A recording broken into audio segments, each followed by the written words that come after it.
안녕하세요. 경희대학교 병원 신경과 오성일입니다.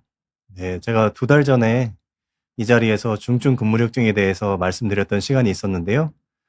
오랜만에 다시 와서 중증 근무력증에 대한 전반적인 내용 아주 짧게 다시 한번 설명드리고요. 그리고 최근의 치료들, 그리고 나중에 지금 현재 치료제의 다양한 패러다임이 좀 전환되고 있어서 그런 내용들 같이 설명드리도록 하겠습니다. 이런 식으로 내용을 좀 준비할 예정입니다. 먼저 중증 근무력증에 대해서는 다시 한번 설명드리지만 기본적으로 신경에서 근육으로 신호를 전달하는 신경 근육 접합부라는 곳이 있습니다. 이게 보시면은 여기 신경이 있고요. 그리고 신경이 근육을 움직이게 되는데 그 사이에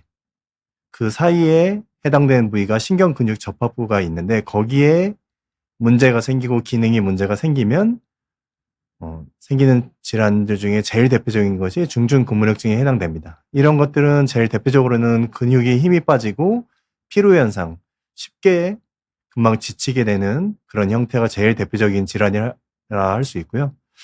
인구 10만 명당 9에서 13명, 사실 희귀질환 치고는 비교적 많지만 그럼에도 불구하고 10만 명당 10명 정도니까 매우 적은 편이긴 합니다.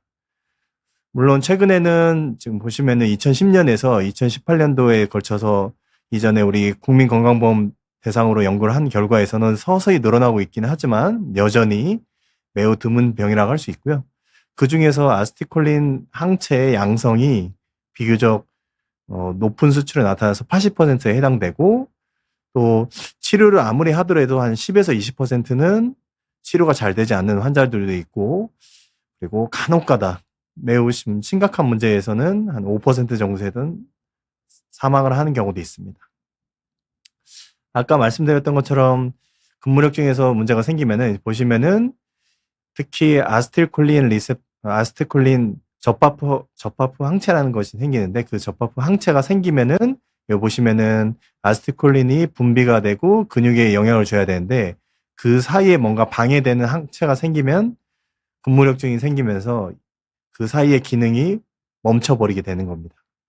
그렇게 되면은 금방 피로하게 되는데 이 아세틸콜린 항체 말고도 아세틸콜린 접합체 항체 말고도 머스크 항체라는 것이 있는데 이 머스크 항체는 비교적 좀 적은데요. 한 5에서 8%에 해당되고 주로 여자분들이 많고 구인두 증상이라고 해서 말하거나 삼키거나 지금 보시면은 이게 혓바닥 모양인데요. 여기 보시면은 이런데 혀에 근육이 좀 쩍쩍 갈라지듯이 근육이 위축이 오고 말하거나 삼키거나 간혹 가다가 호흡 장애가 오는 그런 형태를 말하게 됩니다. 이런 경우에는 우리 아세틸콜린 접합부 항체보다는 이 리투ක්시맙이 좀 더 효과적이기 때문에 이런 치료를 하기도 합니다. 제일 대표적인 증상으로는 눈꺼풀 처짐에 되는 증상이 있는데요. 눈꺼풀 처짐은 지금 보시면 이 환자분처럼 오른쪽 눈은 잘 떠 있고 왼쪽 눈은 눈이 감겨져 있는데요. 보시면은 눈이 감겨져 있을 때 이 얼음팩입니다.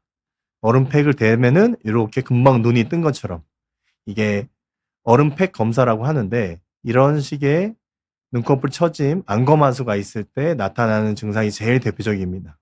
물론 이런 안검하수의 증상은 사실 뭐 뇌경색 때문에 생긴 경우도 있고 아니면은 당뇨병성 신경병 때문에 생기는 경우도 있고 뭐 뇌에 어떤 불필요한 혈관 기형이 생겨서 문제가 생기는 경우도 있기 때문에 이런 것들이 생겼을 때 이게 단순히 근무력증이다 또는 이 얼음팩으로 좋아진다 아니다로 판단할 수는 없고 이 부분을 좀 더 보조적으로 확인해 볼 수 있는 내용이라고 보시면 되고요. 그리고 복시라는 것도 있습니다. 복시라는 것은 사실 우리 눈이라는 게 하나의 물체를 보기 위해서는 눈이 하나에 집중을 하게 되는데 둘이 서로 다른 곳을 보게 되면서 어떤 사물이 겹쳐 보이게 되는 그런 형태를 복시라고 하게 되는데 이 두 가지가 제일 대표적인 증상이라 할 수 있고요. 그 다음에는 말하거나 삼키기에 힘들거나 아니면은 팔다리에 근력이 힘이 빠지거나 원래는 뭐 2, 3층 계단이 그렇게까지 문제가 없던 사람이 오후가 되면서 점점 물건을 들기가 어렵거나 또는 계단을 2층, 3층 올라가는 게 힘들어진 형태. 그리고 좀 쉬면은 좀 좋아지는 형태가 제일 대표적인 증상인데 이런 것들이 나타나게 되고 그리고 아주 심각한 경우에는 호흡곤란이 생기는 경우도 있습니다. 저처럼 지금 이렇게 한 대략 5분 정도 얘기를 했는데 5분이나 10분을 말하는 동안 갑자기 숨이 차거나 아니면은 조금만 걸어도 금방 숨이 차는 사람. 물론 숨이 찬 사람 중에서는 심장 문제도 있고 아니면 호흡 문제도 있는 경우도 있기 때문에 그 부분은 사실 감별이 필요하긴 합니다. 저희 이런 문제가 생기게 되면은 호흡이 안 좋다, 호흡이 딸린다고 하면은 사실 대학병원, 종합병원 같은 경우는 호흡기 내과로 가기도 하고 심장내과로 가기도 하는데 그쪽에서 문제가 없다. 뭐 별 문제가 없을 때는 신경과로 오게 되는데 이런 경우에는 제일 대표적으로는 이 근무력증이나 아니면은 뭐 루게릭병 이런 것들이 제일 대표적인 증상이 될 것 같습니다. 이런 것들은 사실 그 우리 근무력증은 어떻게 분리하냐 보시면은 중증 근무력증은 이게 중증도 분류라고 하고 미국에 있는 아주 거대한 환자 단체라고 할 수 있는데 MGFA라는 곳에서 분류를 했습니다. 여기 1에서 2, 3, 4 그리고 5가 제일 대표적으로 나눌 수 있는데요. 1위에 해당되는 MGFA 1에 해당되는 것은 눈 근육만 침범을 하게 됩니다. 그러니까 아까 좀 전에 말씀드렸던 증상 중에서 눈꺼풀이 처지거나 아니면은 두 개로 보이거나 이런 것들이 제일 대표적인 증상이라 할 수 있고요. 사실 눈만 처지더라도 그리고 눈꺼풀이 처진 것 더하기 만약에 복시가 생긴다고 하면 운전을 하기가 어렵겠죠. 차선이 한쪽으로만 잘 보여야 되는데 차선이 겹쳐 보인다? 그러면은 다른 차선을 넘어가기도 하고 또는 계단을 오를 때 계단이 서로 중복돼서 보이게 되면 그거 자체가 문제가 되기 때문에 그런 경우도 사실 일상생활에 매우 문제가 많습니다. 그리고 두 번째, 세 번째, 네 번째는 눈에서 이제 전신형으로 나타나게 됩니다. 팔, 다리, 그리고 삼키거나 호흡장애 또는 연화장애 이런 것들이 생기게 되는데 그것들은 중증도에 따라서 2등급, 3등급, 4등급에 해당되는 형태로 되고 이 5에 해당되는 형태는 기관 내 삽관이라는 게 필요합니다. 요즘에는 의학 드라마 많이 보셔서 아시겠지만 이 튜브를 입에다 넣는 형태. 그러니까 본인 호흡으로, 본인 호흡 근육으로 숨을 못 쉬는 사람들 중에 계속 호흡에 문제가 생기고 의식이 처지거나 이렇게 되면은 직접적으로 가느다란 투명한 튜브를 넣어서 호흡을 또는 산소, 공기를 직접 폐로 넣어줘야 되는 그런 형태가 되는데 이런 경우를 우리가 5단계라고 할 수 있습니다. 이런 경우를 우리가 보통 호흡부전까지 오고 근무력증 위기라고 얘기를 합니다. 이렇게 5등급에 따라서 환자분들의 치료나 또는 뭐 장기적인 예후 이런 것들이 달라진다고 말씀드리게 되고요. 그것뿐만 아니라 사실 근무력증으로 진료를 많이 보신 분들은 진료실 앞에서 많이 이 지표를, 이 척도를 많이 좀 직접 해보셨을 거예요. 말하기, 씹기, 삼키기, 숨쉬기, 그리고 양치나 머리를 빗을 때 어렵거나 또는 의자에서 일어날 때 어렵거나 그리고 겹쳐 보이거나 눈꺼풀 처짐이 있거나 이런 경우가 제일 대표적인 증상이라 할 수 있는데 이 증상들이 정상이냐 아니면 약하냐 아니면 중간이냐 아니면 심하냐에 따라서 각각 점수를 나타날 수 있고 이 점수가 총 24점까지 0점이면은 완전히 정상 그리고 24점이면 진짜 심한 상태라고 할 수 있는데 이 점수를 통해서 어떤 치료 방향을 결정하기도 하고 최근에 새로 나온 치료들은 이 점수가 6점 이상인 경우를 고려해서 치료를 할 수도 있기 때문에 이 지표는 사실 근무력증으로 진료하시는 분들은 종종 몇 개월에 한 번씩 계속 체크를 하고 계실 거고 저도 역시 진료실에서 한 2, 3개월에 한 번씩 오신 분들 이렇게 오셨을 때 이거 한번 좀 체크해 보라고 설명을 드리고 있습니다. 이런 식으로 같이 내용을 말씀드리고 있습니다. 중요해 주셔도 됩니다. 네, 다음으로 또 넘어가도록 하겠습니다. 근무력증은 사실 예전에 진짜 말 그대로 중증이었을 때, 중증 근무력증이었을 때는 보시면은 1930년도에는 이런 약이 개발되기 전에는 사망률이 훨씬 더 높았던 거죠. 엄청 높았던 병이었는데 그 이후에 메스티논이라는 그러니까 이 피리도스티그민이라는 콜린 에스터 분해효소 억제제가 생기면서 사망률이 뚝 떨어지고 그리고 아까도 말씀드렸던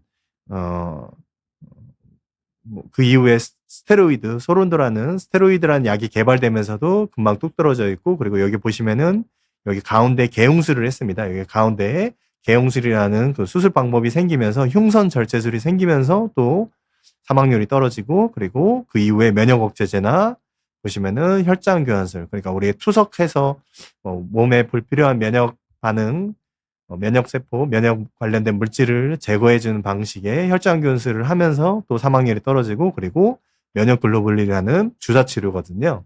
주사 치료를 통해서도 사망률이 떨어졌고 그리고 최근에는 또 새로운 표적 면역 치료제가 생기면서 또 다시 한번 사망률이 더 많이 떨어지긴 했습니다. 물론 그럼에도 불구하고 여전히 일상생활의 장애나 또는 여러 피곤함 이런 것들이 워낙 많이 생기기 때문에 여전히 힘든 병이지만 사망률 자체로는 거의 한 50년, 이제 100년이죠. 100년 만에 매우 낮은 비율로 사망률이 떨어진 그런 질환이라고 할 수 있습니다.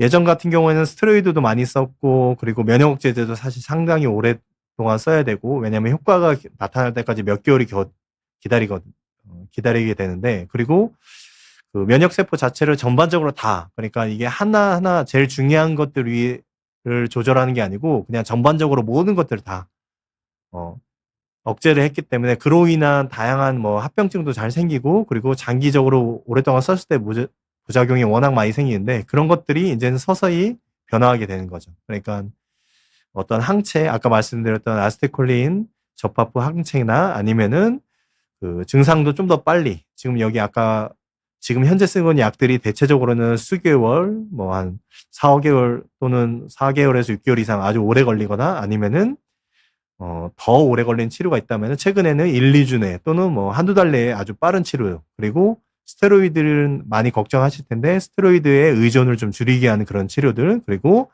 사실 여기 그 전 단계에서는 이 환자분들께 어떤 삶의 질 자체, 어떤 삶에서 평소에 느끼는 고통이나 아니면은 여러 가지 불편함 이런 것들은 사실 생각할 여유가 없었는데, 지금은 이 삶의 질 회복 자체를 좀 더 명확하게 표현하고 그 삶의 질을 좀 개선하는 방향으로 치료가 변화하고 있다고 보시면 될 것 같습니다. 국내에서도 이런 치료제에 대해서는 사실 우리 아시아 태평양, 아시아를 우리나라를 포함한 일본이 사실 대표적일 텐데, 우리나라뿐만 아니라 이 근처에 있는 나라들도 어떤지를 좀 물어봤을 때 한 3분의 2 정도가 관해 미달성, 그러니까 관해라고 하는 거는 우리 암 환자들에서 주로 많이 쓰이는 용어로 이제 알고 계시지만, 이 근무력증 자체가 없는 상태, 아주 약하거나 아니면은 증상이 아주 거의 없다시피 한 상태에 도달하는 사람이 여기선 65%로 돼 있는데, 사실 제가 체감하기에는 10% 이하의 환자분들밖에 안 되신 것 같은데, 일단 여기서는 한 3분의 2 정도는 관해가 달성하기 어려운 상태, 그리고 스테로이드를 쓰면서 여러 가지 부작용을 많이 느끼는 게 한 70%, 사실 저는 이거보다 좀 더 느껴지긴 하는데요. 이 정도고, 그리고 진단 이후에 악화하거나 아니면 위기, 아까 얘기했던 호흡장애나 삼킴장애 이런 것들이 있는데 그게 한 50% 이상, 그리고 입원도 한 3분의 1에서 많이 하는 것 같습니다. 우리나라는 사실 비교적 좀 입원이 좀 편한 편이기 때문에 사실 이거보다 더 많을 수 있지만, 외국 같은 경우에는 입원이나 이런 것들이 절차가 더 힘들기도 하고, 여러 가지 비용이나 접근성이 좀 떨어진 거에서 3분의 1이니까 상당히 좀 높은 편이라고 할 수 있죠. 이런 연구 결과를 보면은 결과적으로는 이 스테로이드나 그리고 다른 면역억제제들을 좀 사실 장기적으로 복용을 하고, 그런 것들이 결과적으로는 다른 동반 질환이나 부작용이 좀 커지는 거에 대해서 사실 많이 걱정을 하고, 그런 거에 대해 많이 부담을 느끼는 것 같습니다.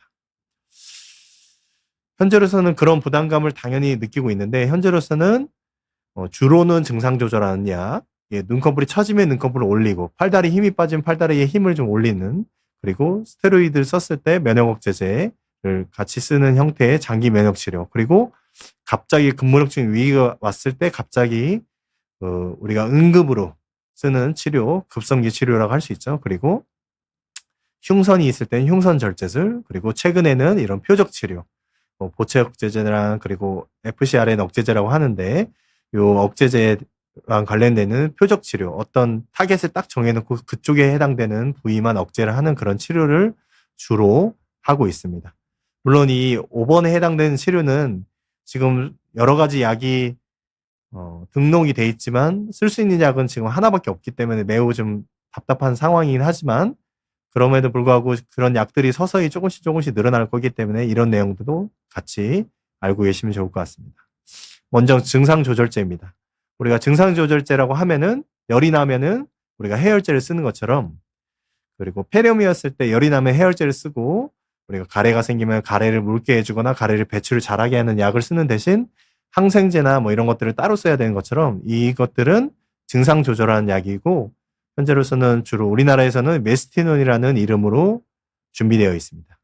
이 약은 사실 증상을 조절하는 것, 증상을 좀 완화시키는 약이기 때문에 면역 치료는 아니고, 그리고 뭐 완치나 또는 이런 형태는 아니라고 보시면 되는데, 비교적 약에 대한 부담도 그렇게 많지 않고, 그리고 뭐 초반에 어떤 분들은 복통이나 그러니까 배가 이렇게 좀 꼬이는 느낌, 그리고 설사하거나 아니면 메스껍다거나 이런 것들, 또는 우리 침이나 눈물 같은 게 좀 증가된 경우, 요거는 사실 그렇게 많이 보진 못했는데 이 복통 설사가 제일 대표적이고, 그리고 근육이 약간 좀 떨리는 것들, 이런 것들이 좀 제일 대표적인 부작용이라고 할 수 있습니다.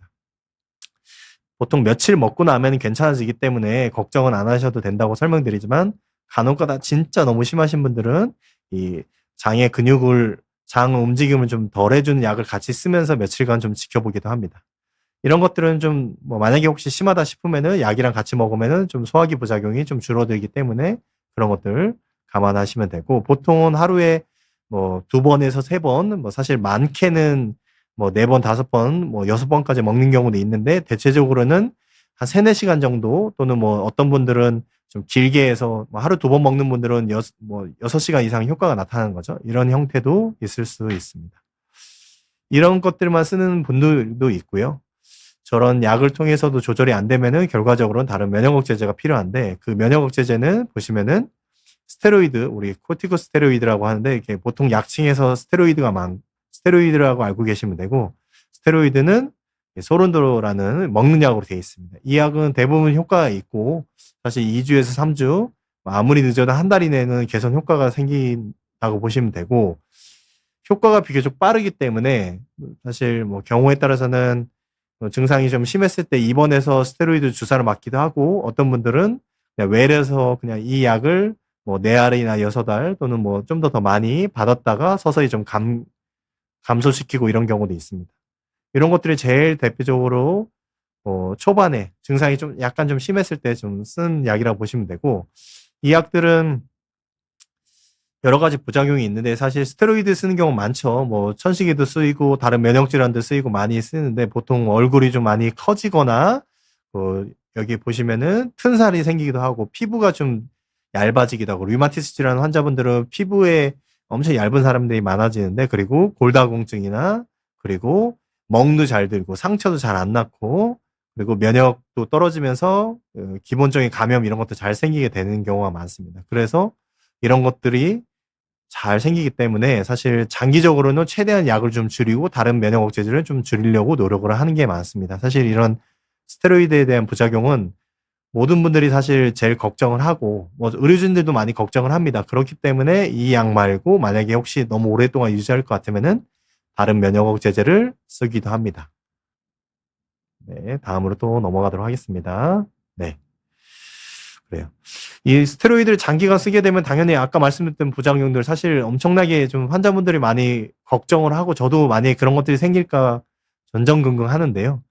그 다음에 비스테로이드 면역 억제제를 통해서, 그러니까 스테로이드는 낮추면서 면역 억제제 다른 것들을 좀 올린 형태로 그런 식으로 좀 쓰는 경우도 있습니다. 그래서 아자시오프린, 미코페놀로이트, 타코르이무스 이런 것들을 주로 많이 쓰게 되는데, 요 노란색으로 표시한 이유는 요 세 가지 약을 비교적 제일 흔하게 많이 쓰이는 약이라고 보시면 될 것 같습니다. 물론 효과는 어떤 경우는 뭐 2-3개월 또는 뭐 1개월 이런 것들, 그리고 또 각각 검사를 해야 될 게 좀 달라지긴 하거든요. 혈액 독성이 있고 간 독성, 그러니까 간 수치가 올라가거나 아니면은 콩팥이나 이런 것들이 걱정되는 경우, 이런 경우에 있기 때문에 중간에 약을 먹고 한두 달 좀 지나서, 또 보통은 한두 달 정도 지나면은 피 검사를 해보고 괜찮으면은 또 한 2-3달 좀 더 간격을 띄우고 다시 또 검사를 해보고, 약이나 그리고 약물 반응 또는 치료 반응을 보고 부작용이 없는지를 보면서 스테로이드도 줄이고 이 약도 좀 유지하는 경우가 많다고 보시면 될 것 같습니다. 그리고 다음으로는 흉선 절제술을 또 하게 됩니다. 흉선 절제술은 지금 보시면은 여기 가슴 안쪽에, 여기 우리 심장 앞에 쪽에, 그러니까 우리 피부가 있고 심장이 있으면 그 사이 정도의 위치에 우리 면역 기관이 있습니다. 보통은 나이 들면서 서서히 퇴화되기도 하고 아주 작거나 이런 경우가 있거든요. 아주 어렸을 때에 비해서는. 사실 흉선종이 의심되는 경우에는 거의 대부분 수술을 하시게 되고, 보통 수술을 했을 때 우리 아세틸콜린, 적합체 항체 양성이나 아니면은 나이가 딱 적당한 나이. 그러니까 이 수술을 했을 때 치료 효과도 웬만큼 기대할 수 있고, 그리고 수술을 하면서도 몸이 좀 어느 정도 감당할 수 있는 이런 나이, 그리고 전신형, 눈만 있을 때보다는 뭐 팔다리의 증상이나 뭐 호흡이나 이런 것들 다 있을 때가 비교적 제일 좋은 모델이고, 물론 그럼에도 불구하고 조금 더 요즘에는 그 치료의 범위를 점점 넓혀가긴 하거든요. 왜냐면은 예전에 비해서 그 여명이 좀 더 길어지고, 어, 어, 이전에는 60에서 70대까지 살았던 상황이라면 지금은 우리 근무력증 환자분들도 70대, 80대까지 살아갈 수 있기 때문에 좀 더 이런 허용되는 나이, 좀 더 권장되는 나이가 좀 늘어난다고 보시면 될 것 같습니다.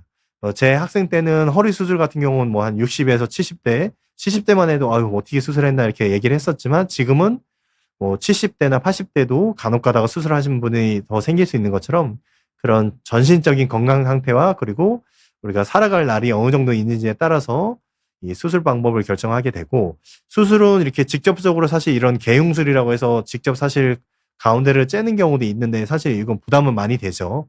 그러면 그런 수술도 있고, 그리고 최근에는 이렇게 복강경이랑 비슷하게 구멍 몇 군데만 뚫어서 하는 수술도 있습니다. 그러니까 이 수술 방법은 이 흉선의 위치나 그리고 모양 이런 거에 따라 좀 달라질 수 있긴 한데, 그런 두 가지를 통해서 수술을 할 수도 있기 때문에 좀 더 이전에 비해서는 몸에 좀 부담을 좀 덜한 상태로 할 수 있는 거고요.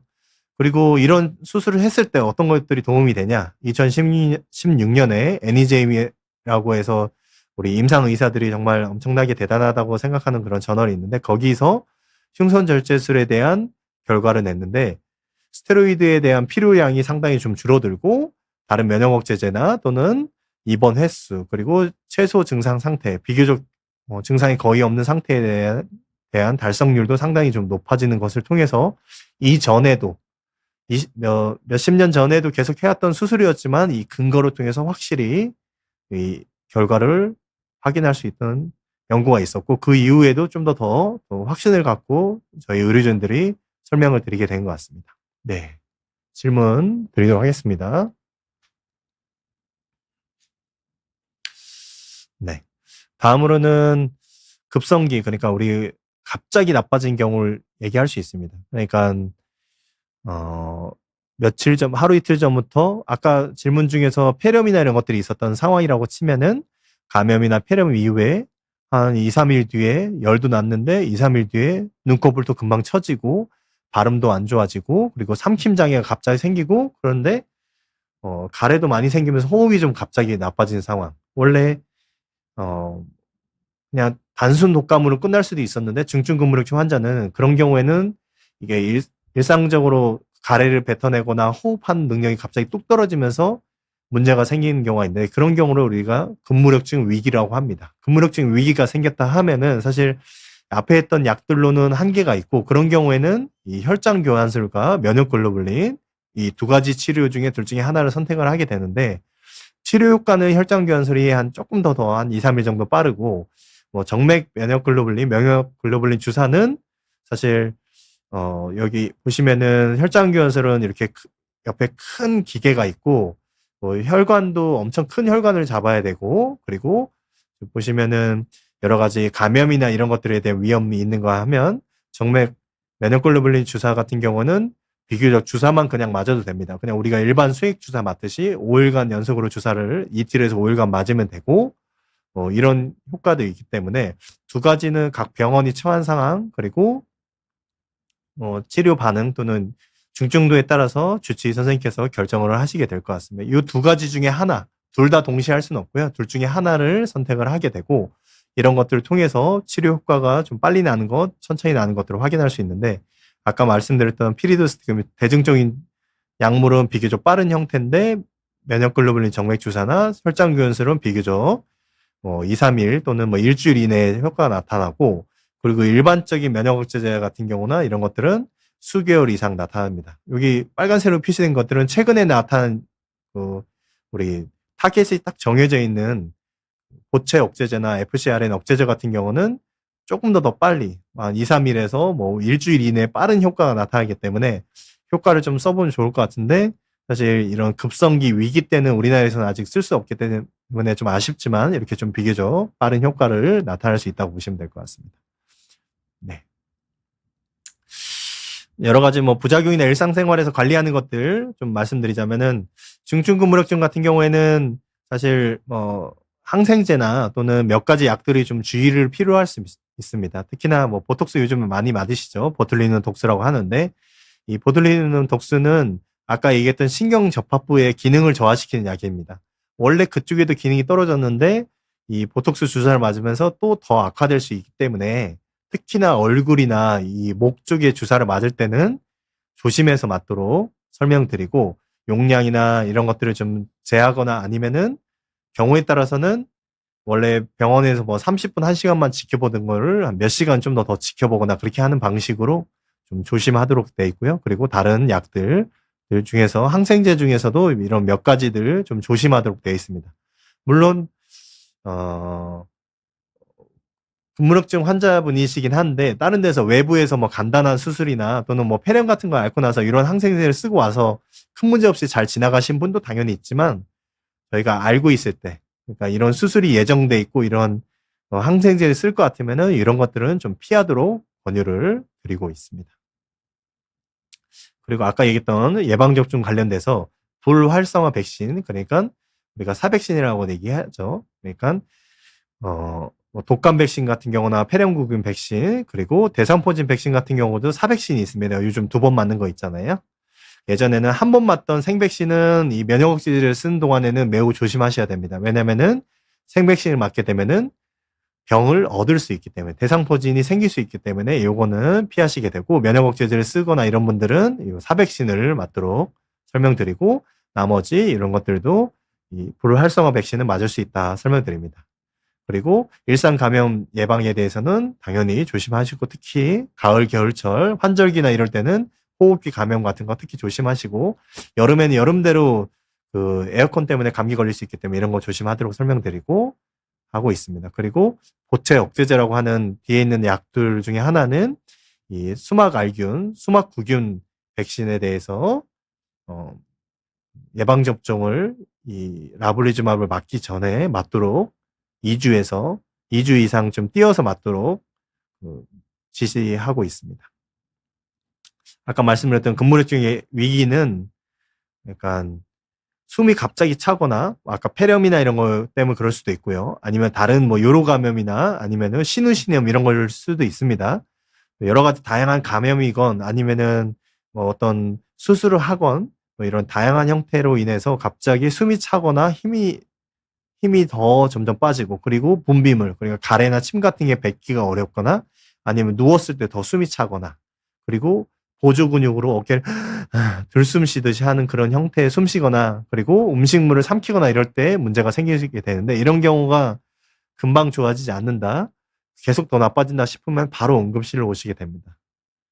바로 오셔서 이렇게 갑자기 인공호흡기를 하는 상황을 피해야 될 수 있기 때문에 이런 것들이 있을 때는 응급실을 가셔야 될 수 있다 생각하시면 됩니다. 근무력증 환자분들이요. 그리고 아까 말씀드렸던 감염이나 그리고 수술이나 마취 그리고 여러 가지 근무력증에 해당되는 악화 약물을 쓰거나 이럴 때는 조심해야 되니까 이런 것들이 있을 때 갑자기 호흡이나 이쪽 말하거나 삼킴 기능이 떨어진다 싶으면은 잘 지켜보고 만약에 더 악화된다, 점점 나빠진다, 호흡이 더 나빠진다 싶으면은 응급실로 오셔야 됩니다. 이런 근무력증 위기는 그러니까 워낙 한 15에서 20% 사실 적지 않은 숫자거든요. 그러니까 15에서 20% 10명 중에 2명 정도의 환자분이 인공호흡기를 해야 되는 상황이 생길 수 있는 겁니다.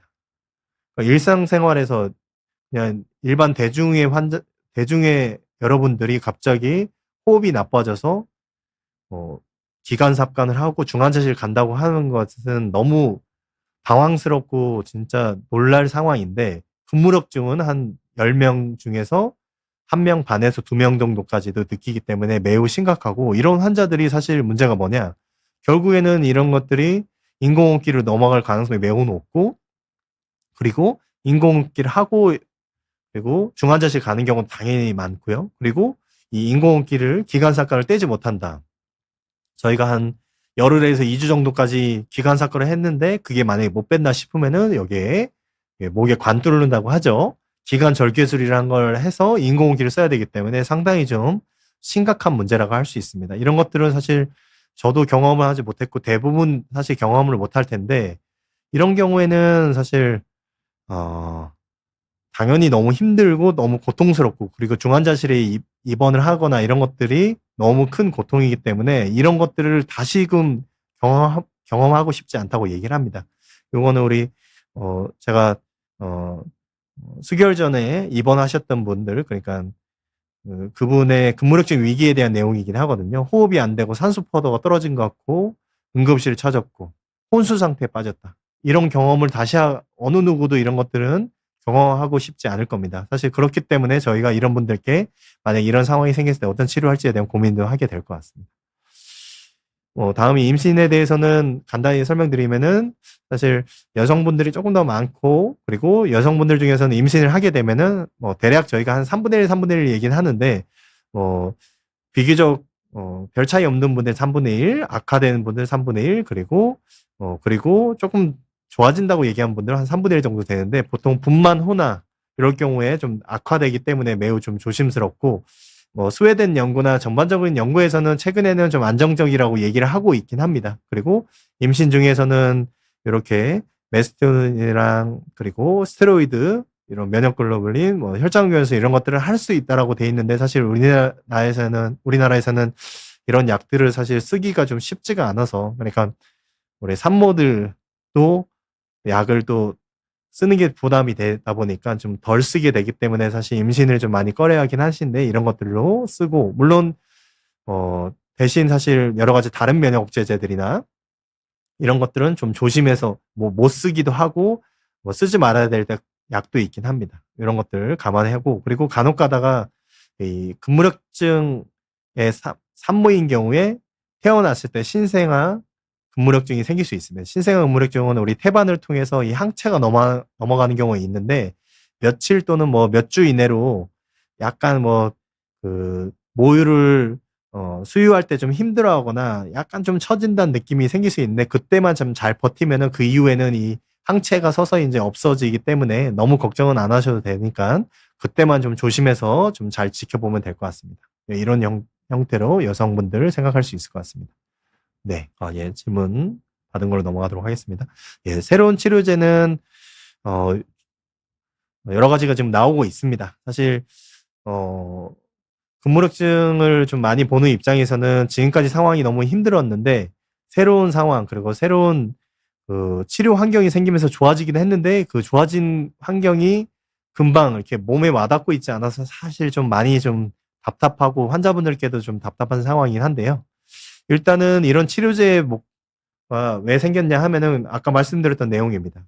사용하고 치료하는 스테로이드나 다른 면역억제제가 몇 개월 이상 기다려야 되고 그리고 스테로이드를 많이 썼을 때 당뇨병도 생기고 고혈압 생기고 골다공증 생기고 그리고 이런 치료제를 하더라도 약을 스테로이드 다른 면역억제제 2가지 3가지를 쓰더라도 이렇게 난치 환자 그러니까 해결되지 않는 사람도 10% 그리고 전반적으로 약 먹을 때 힘들고 피 검사도 자주 해야 되고 이런 것들 때문에 환자분들이 삶의 질이 떨어지고 얼굴이 만약에 붓거나 또는 얼굴에 뭔가 이렇게 좀 생기거나 또는 피부가 약해지고 이런 것들이 생기면은 주변 사람들을 만나기 어려운 그런 형태가 되기 때문에 이런 것 자체가 전반적인 삶의 질을 떨어뜨리게 됩니다.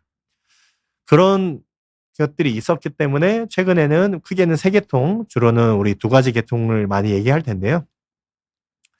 이 보채 억제제라는 게 있고 FcRn 억제제라는 게 있고 그리고 B세포 우리가 면역세포가 B세포라는 게 있고 T세포가 있으면은 이 B세포의 고갈 치료가 제일 대표적이라고 할 수 있습니다.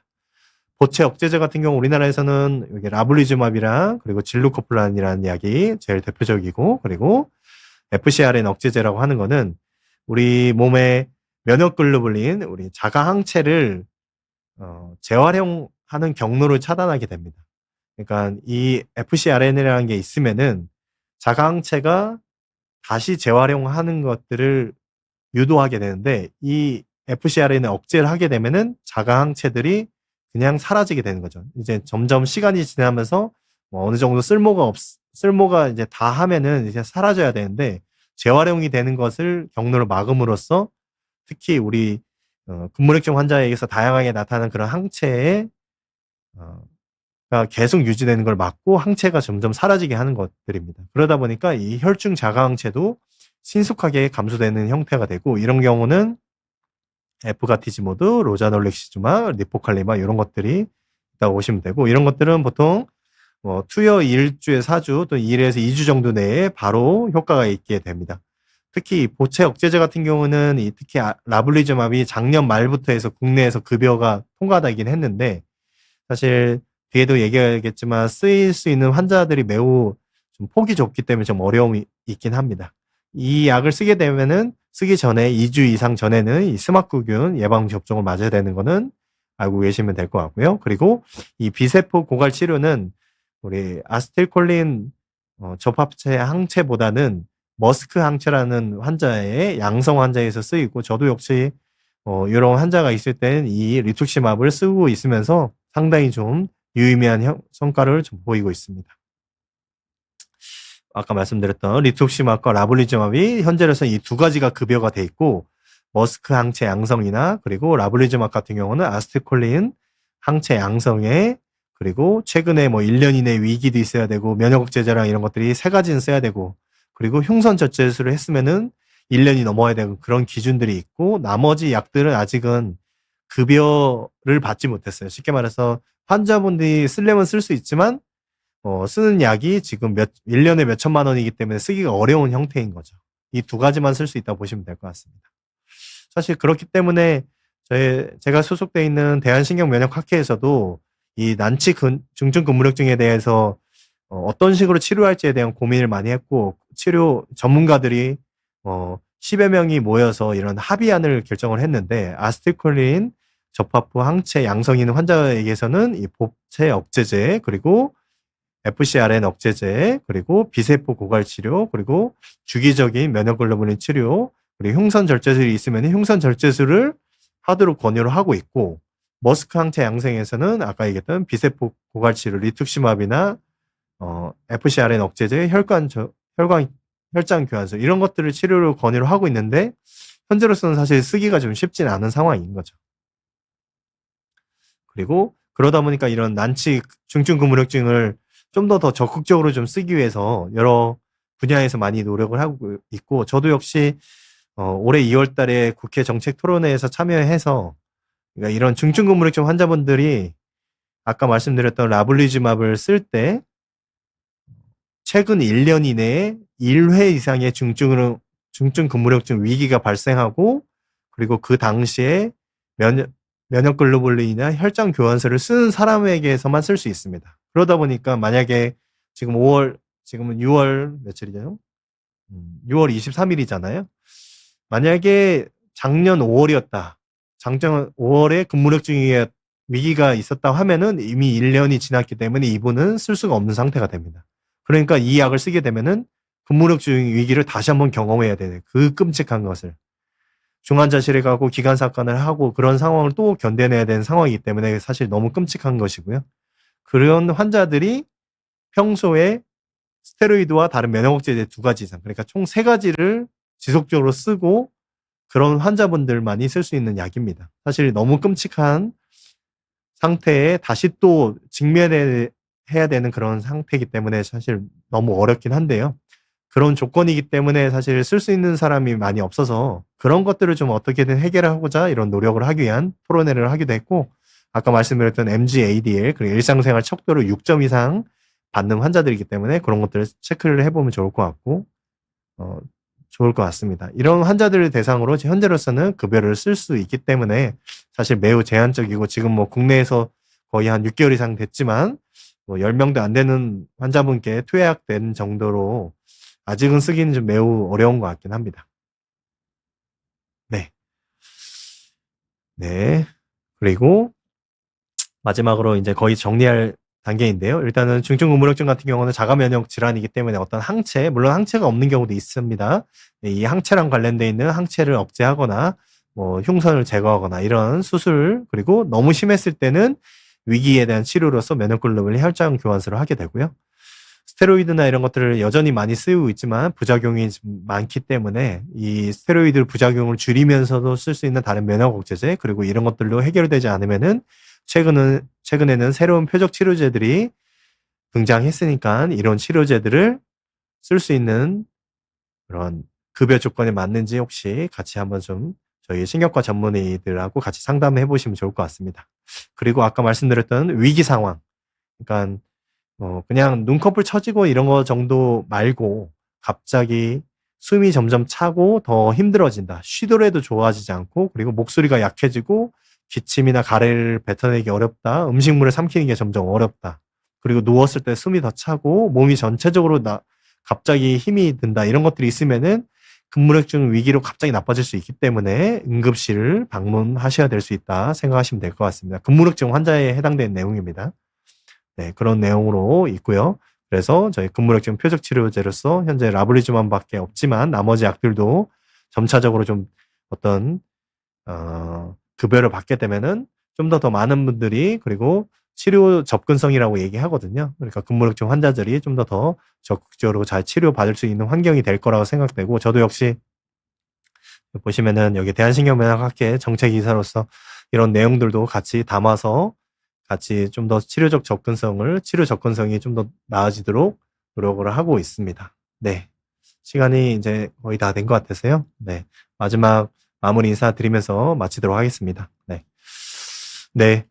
2달 전 그리고 오늘까지 해서 중증 근무력증에 대한 전반적인 내용들 그리고 현재 치료 그리고 위기 상황일 때 꼭 오셔야 된다는 내용 그리고 새로운 치료제들이 지금 개발되고 있기 때문에 또 새로운 치료제들이 좀 더 많은 분들에게 적절한 시기에 그리고 놓치지 않게끔 치료받을 수 있는 환경을 만들도록 지금 노력하고 있고요.